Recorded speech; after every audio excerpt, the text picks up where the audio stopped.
Chapter 2 Life in Nigeria. It was summer of 1985, and it was time to head to Nigeria. I didn't understand why my mom was bidding us farewell and why we had to leave her behind.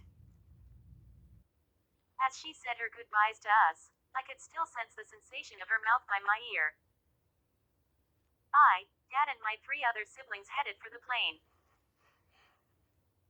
As I was seated, I sat my doll beside me. I received it as a gift from Dad from a shopping center he had taken me to. I remember the trip we made to the shopping and arriving back to the car with my doll Kusa cradled in my arms. My sister strolled into the airplane as a bold woman with a lot of confidence. She was highly admired. The baby in the family was too young to have remembered the experience and was carried since he was still a toddler. On the plane headed to Nigeria, we landed there and headed to Okoko, located in Nigeria. We lived in a large spacious house split into two levels. When it rained heavily in Nigeria, there were gigantic ants marching in order towards their destination. All of us would come out of the house to watch them on their way home. Our neighbors lived upstairs. Their daughter was a teenager, so full of energy she treated me as a younger sister and would oftentimes offer to play my hair. Nigeria was hot and a dry place during the hot season and moist and rainy during the wet season. Both seasons lasted 6 months. Nigerian education was very interactive. At times, when the teacher was done giving a lesson, she would have the student tell the same lesson. Yes, for a 5 to 8-year-old, this was boring, but due to this type of learning and reinforcement, I've been able to retain a lot of school information by God's grace. We made Nigeria our home for 3 years. Many relatives came to visit our family. It would be a long time till I saw my mother. 1988. As a child, I was a very caring individual. While in Lagos, Nigeria, at our home during 1985, at the age of 5, I fought with my cousin who was just 364 days older than me. To make amends, I quickly shared with her my food, and our disagreement dissipated. Countless times, this lesson was brought to memory and has served me well as an adult, as God has called me to be meek, forgive, and make amends quickly. It's like the saying goes, don't let the sun go down while you are still angry. Ephesians 4:26. But make peace with your enemy before it's too late. Proverbs 16:7, the second part of the verse. I look back and realize the kingdom of God is like meek children that are humble. As children, we fought over something so simple, but afterwards, I quickly forgave her and shared my food with her, not realizing until years later in my 20s. The episode was going to be the forerunner for my Christian life, imitating the humbleness and meekness of a child by quickly forgiving and making quick amends without guarding bitterness. This served as an example of how I ought to live life as an adult. During the tender age of 5 through age 7, my dad took the initiative to read the Bible to us and take us to church.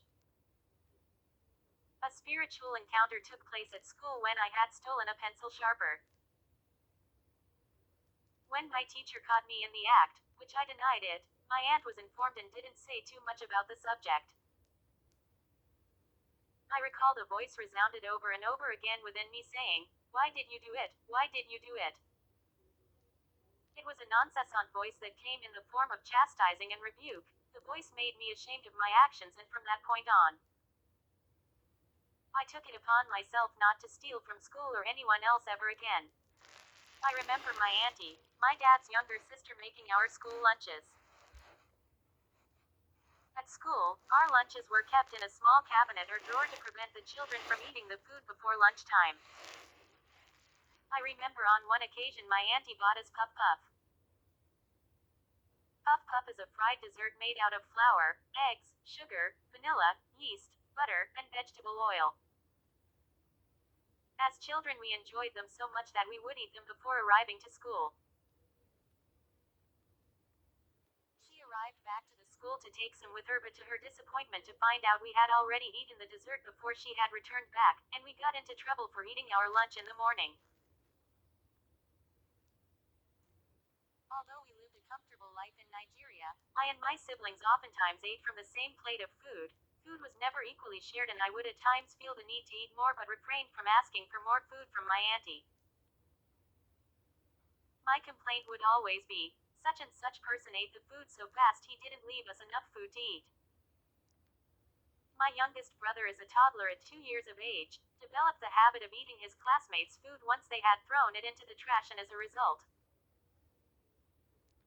he developed a skin rash we called craw craw. Once Dad realized this, he bought a special ointment for his scars which healed rapidly. From that time on, my youngest sibling didn't eat from the trash. I don't know if his peers had agreed to give him food before throwing it away, but I realized upon observation he was no longer eating food from the trash, and the children in his class were willingly giving him food to eat. School curriculum in Nigeria focused on providing a well-rounded education to the children. In other words, what would have been taught at home, such as menstruation, songs, and life lessons, were all taught at school by our teachers. When tuition wasn't paid, students had to stand by the entrance of the school gate in the sun. I wasn't aware when my dad paid the school tuition bill, and I would oftentimes put myself at the school gate with other children who didn't pay. My other 3 siblings followed right behind me like little ducklings following their mother. They were just following me, their older sister.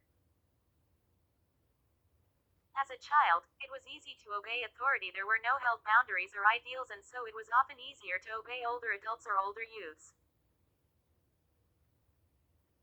After a year or two, we had moved to a diplomatic gated community in Simas near neighboring Muslims, and even bought eggs from them. The eggs were very delicious from the community that grew hens. As an adult, I can say the hens weren't mistreated because the hens and eggs were very good condition. The hens in our compound, our neighborhood, were normally left to roam as free as they wanted. I had befriended many youths of all ages in Simas in our diplomatic community. There was one youth that was arrogant and ordered me to tell him, "Good morning, good afternoon, or good evening." On one occasion, one school peer exclaimed my aunt's treatment was too harsh to bear. I thought to myself, you feel my pain. When auntie needed to run her errands,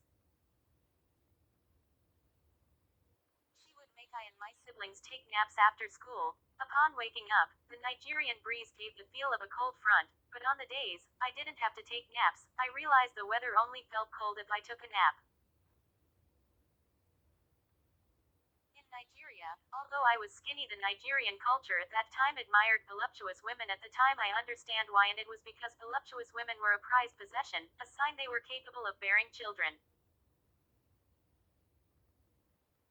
Although skinner women were overlooked and the voluptuous types were highly desired, as is the case in the third world countries, in rich countries, due to the accessibility to food and a wide variety meats, vegetables, fruits,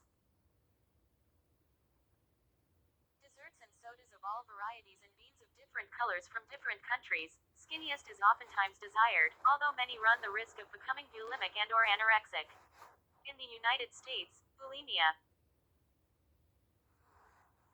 a desired option in my teenage years because I ate excessively. The norm in my family was to eat McDonald's and eat the native fufu, with soup which consisted of vegetables, beef, chicken, or goat's meat. Or a traditional dish that consisted of white rice with soup which consisted of tomato paste, oil, chicken, onions, and salt. My aunt, as she was called, never had to worry about her weight. She had lots of admirers that crossed different ages and racial, ethnic lines. She was an easygoing youth that had the burden to take care of her nieces and nephews at a young age for 6 years. She already knew how to cook, clean, and do household work. Years later, she learned to raise and bring up 3 precious children of her own. My teacher taught the class about hygiene and the importance of having your own comb to comb one's hair, and how it was important never to share combs with other peers so as to prevent the spread of head lice.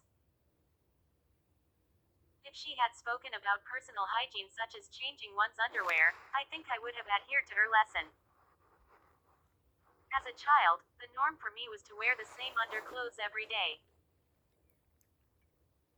When I arrived to London, England, to our new home in northern England, I said goodbye from my underwear that now appeared like a rag. Although hygiene was an essential feature, I and my sister ended up with head lice while we were in Nigeria. They say it's passable from using the same combs. In Nigeria, the norm was to use combs and not hair brushes. When my sister got hair lice, I got it too. I still don't know how I got it. I've always remembered what the teacher taught about hair combs and the importance of not sharing them.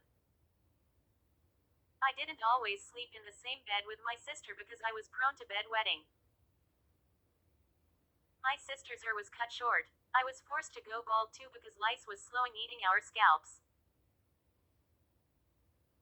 The damage it did to my head was so visible that my peers in school would inform me of the appearance of my head wound and kept their distance at the appearance of skin flesh. When we moved to Europe, our hygiene improved drastically. There were better facilities and more attention was given to our growth and development.